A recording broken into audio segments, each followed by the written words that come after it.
श्रोतागण, भाई और बहनों, मातृशक्ति को नमन। चैनल 24+ न्यूज़ के खास विशेष मनमोहक अच्छा इंसान बनने वाला, शांति देने वाला, सुख की उत्पत्ति करने वाला हमारा ये कार्यक्रम पुनरुत्थान में आप सभी का हार्दिक स्वागत है, अभिनंदन है, सत्कार है। पुनरुत्थान का अर्थ होता है पुनर्जागरण, अवनति से उन्नति की ओर जाना, गिर कर के ऊपर की ओर उठना। हमारे संस्कृति के जो मूल्य गिर गए हैं उनका उत्थान करना।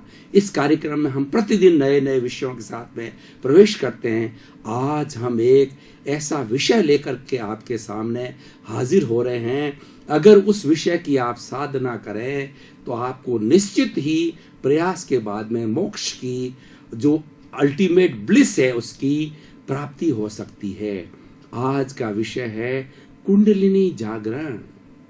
कुंडलिनी जागरण को हमारी भारतीय संस्कृति में, हमारे भारतीय जो स्क्रिप्चर है, धार्मिक ग्रंथ है, उसके अंदर साधना का सर्वोच्च स्थान दिया गया है।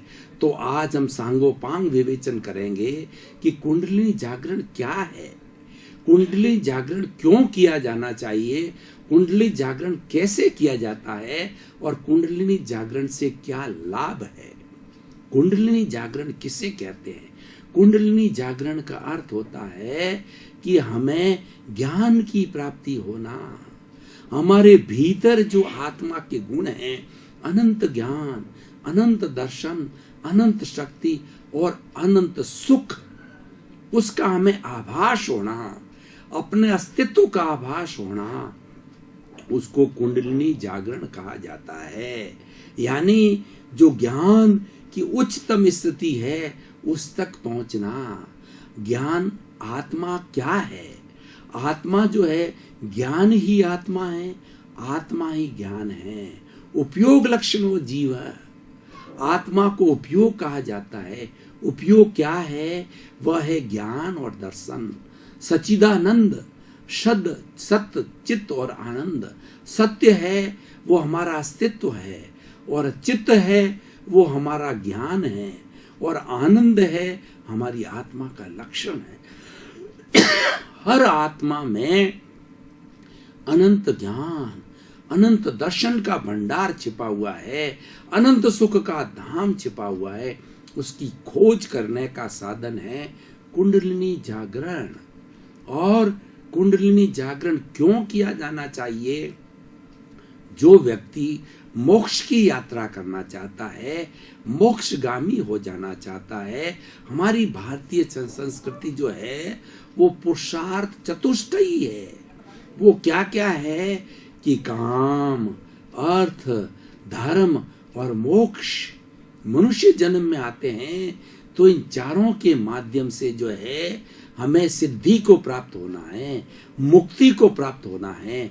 मनुष्य जीवन का लक्ष्य मुक्ति है।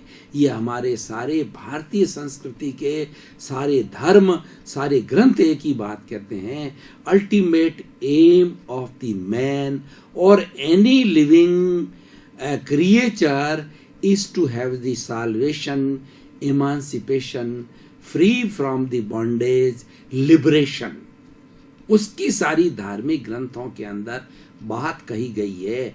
And another thing, man is the only creature in whole cosmos who can attain liberation, emancipation, he can be free from the bondage।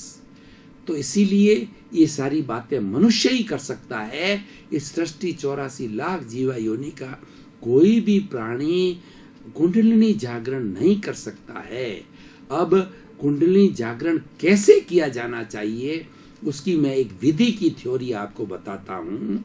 उसके बाद में प्रयोग करके भी बताऊंगा कि हमारी जो रीढ़ की हड्डी है, उस रीढ़ की हड्डी के अंदर एक सुषुम्ना जैसी छोटी सी धागे जैसी जो है वो सुषुम्ना धागा चलता है, जिसको हम सुषुम्ना कहते हैं। और सुषुम्ना एकदम सशक्त रहता है, रीढ़ की हड्डी सशक्त रहती है। रीढ़ की हड्डी उसका कैरियर है, रीढ़ की हड्डी उसको संरक्षण देने वाला है। उसके भीतर सुषुम्ना सुरक्षित रहता। अगर रीढ़ की हड्डी के अंदर कोई गड़बड़ आ जाती है तो सुषुम्ना भी प्रभावित होता है। इसीलिए रीढ़ की हड्डी जिस व्यक्ति की, जो व्यक्ति एंटीना की तरह सीधा बैठता है, रीढ़ की हड्डी को सीधा रखता है, सीधा सोता है, सीधा चलता है, अपनी रीढ़ की हड्डी को तो सुषुम्ना सीधी रहती है। सुषुम्ना सीधी रहने के कारण उसका फुल डेवलपमेंट होता है।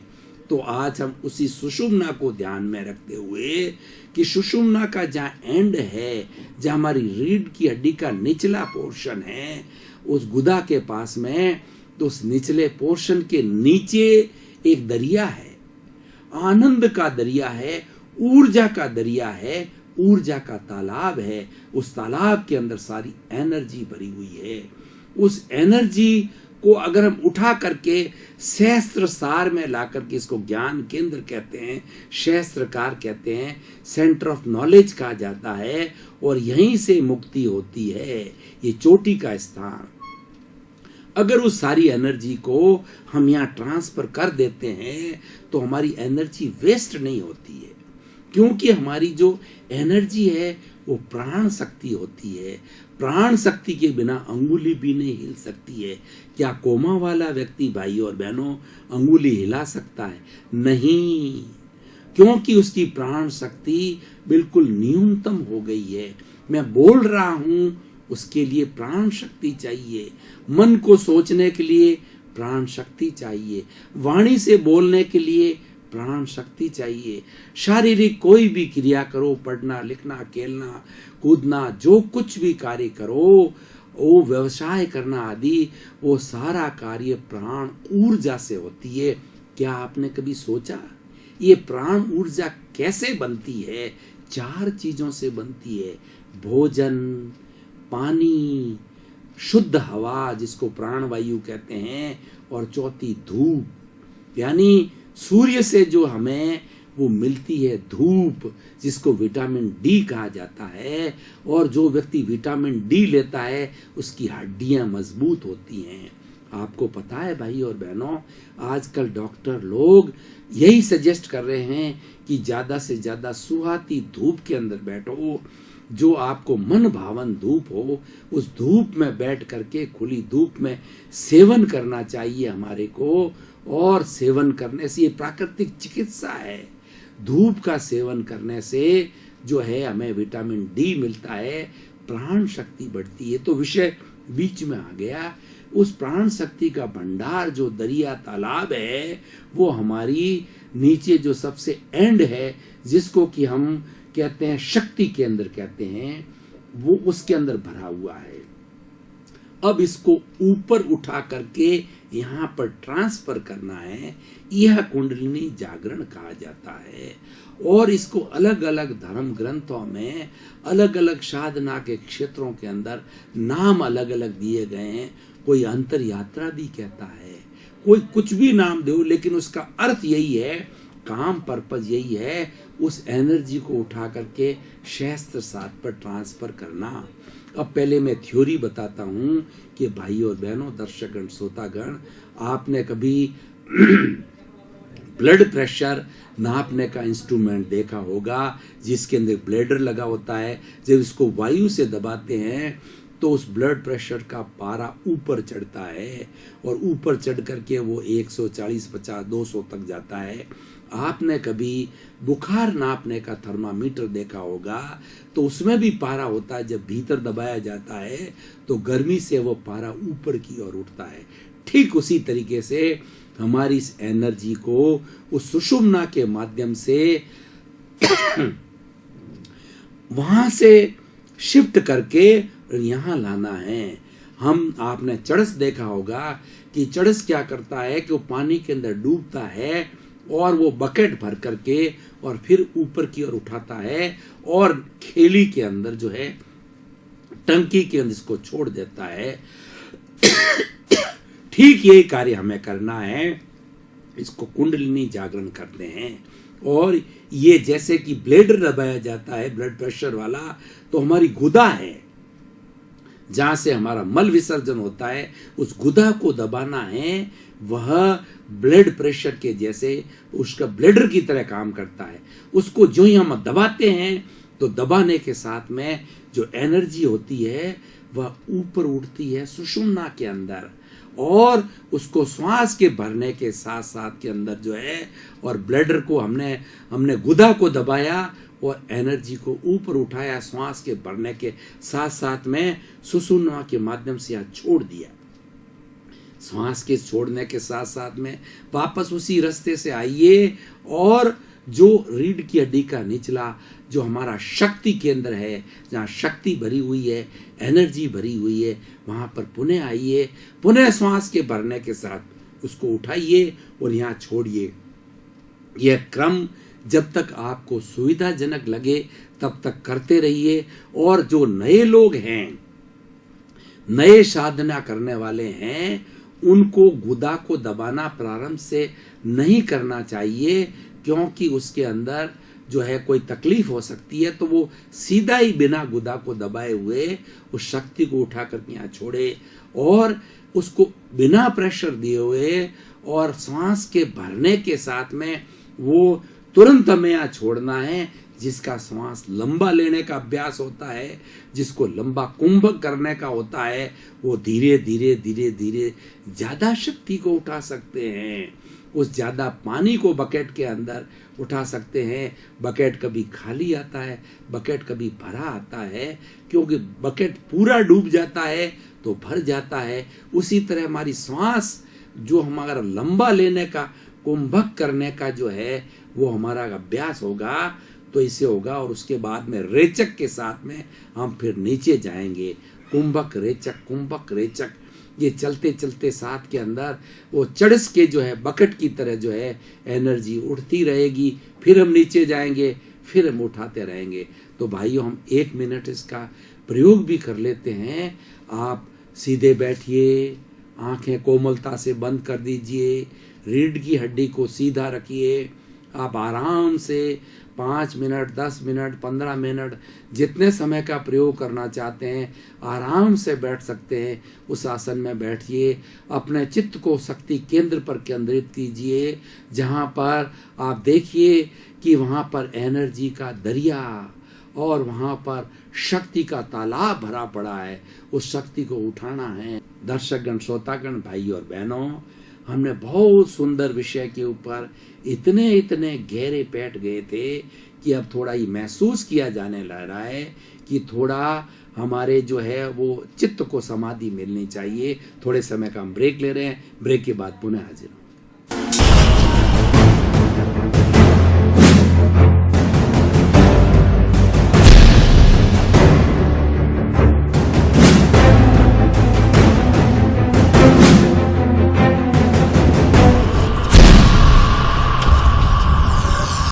भाई और बहनों, थोड़ा समय का ब्रेक लिया, तरोताजा महसूस कर रहे हैं।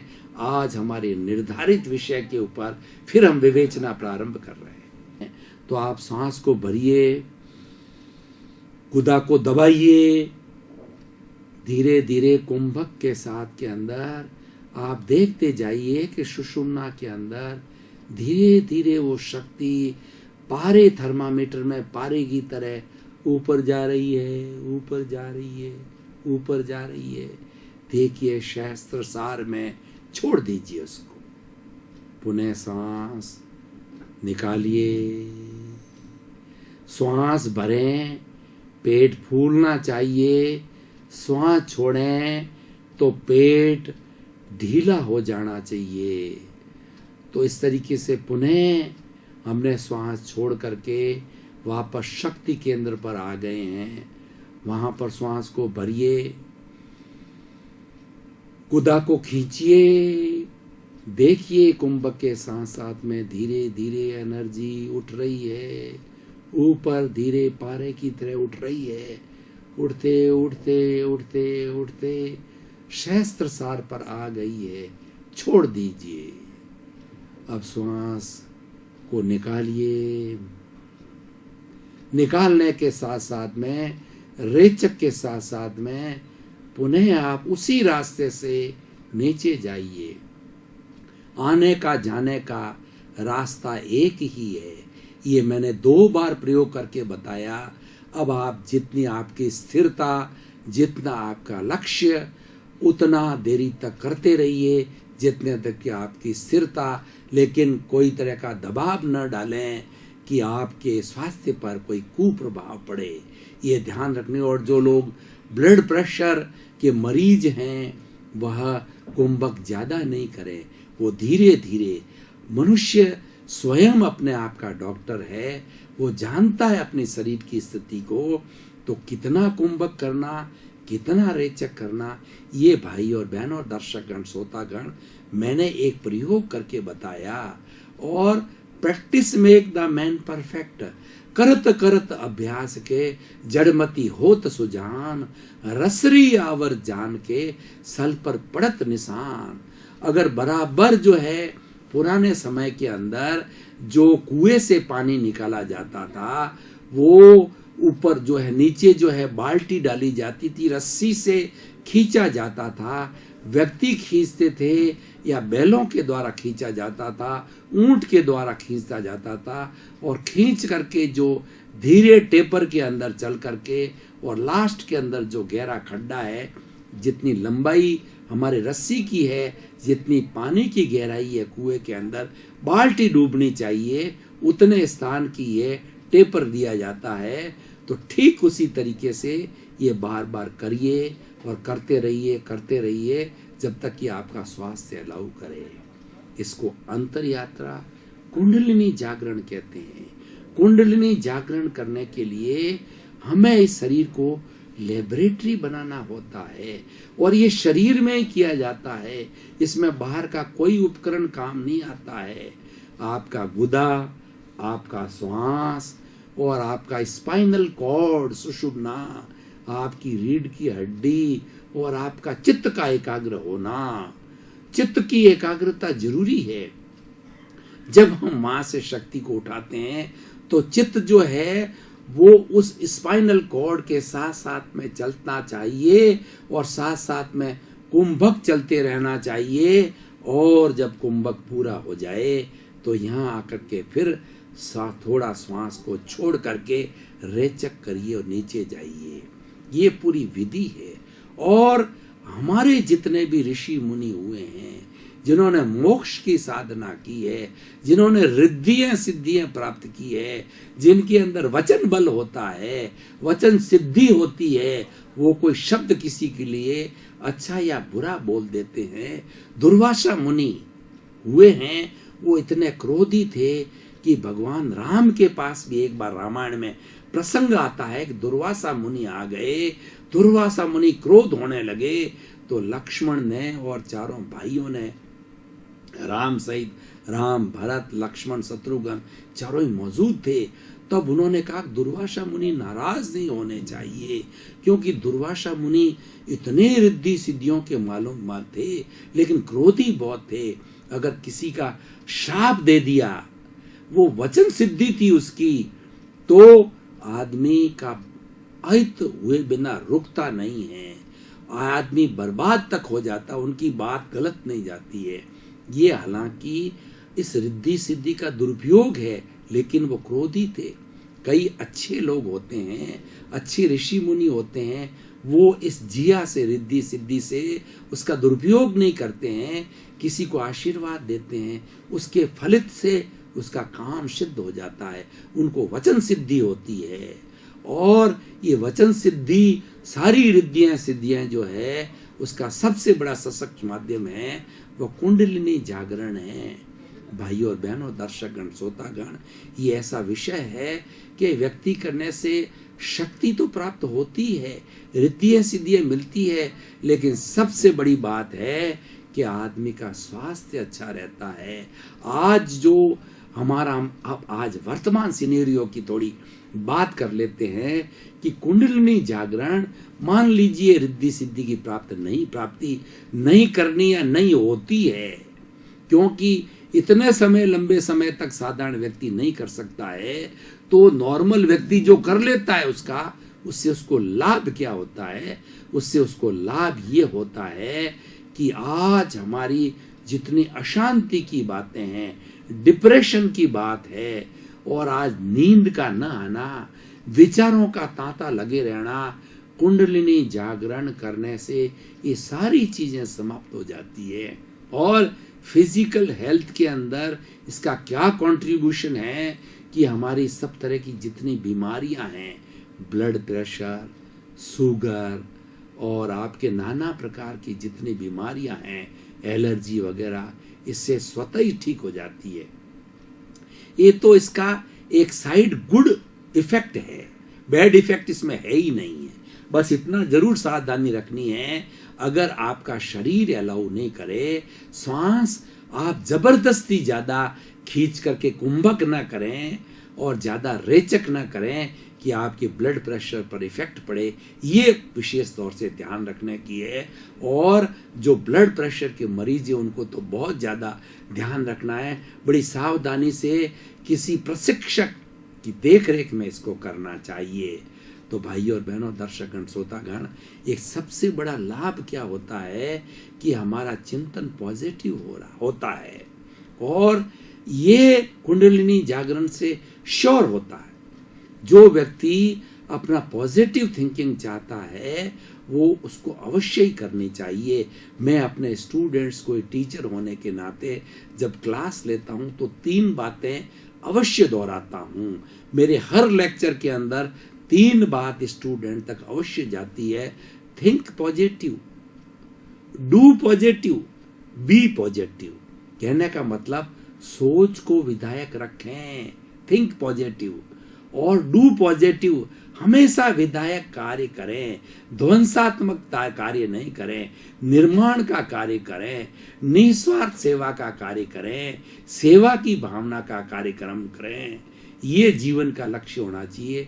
और बी पॉजिटिव, इसका मतलब ऐसा हम करेंगे तो हम एक विधायक भाव वाले इंसान बन जाएंगे, हम किसी का अहित नहीं करने वाले इंसान बनने जाएंगे। और ऐसा व्यक्ति का निर्माण हो जाता है तो ये सृष्टि वसुधैव कुटुंबकम बन जाएगी, एक स्वर्ग बन जाएगा और सभी को जीने का आनंद आएगा, सभी लोग अपनी लाइफ को धन्य कर जाएंगे।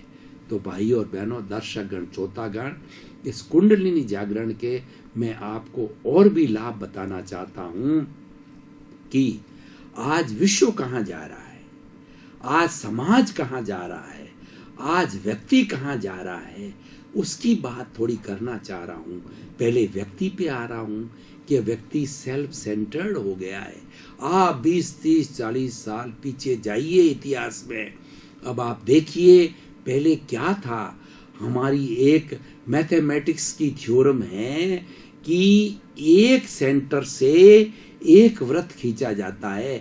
हमने बचपन में प्रकार से ये खींचा है, यानी सेंटर मुख्य होता है और सेंटर आज भी मुख्य है।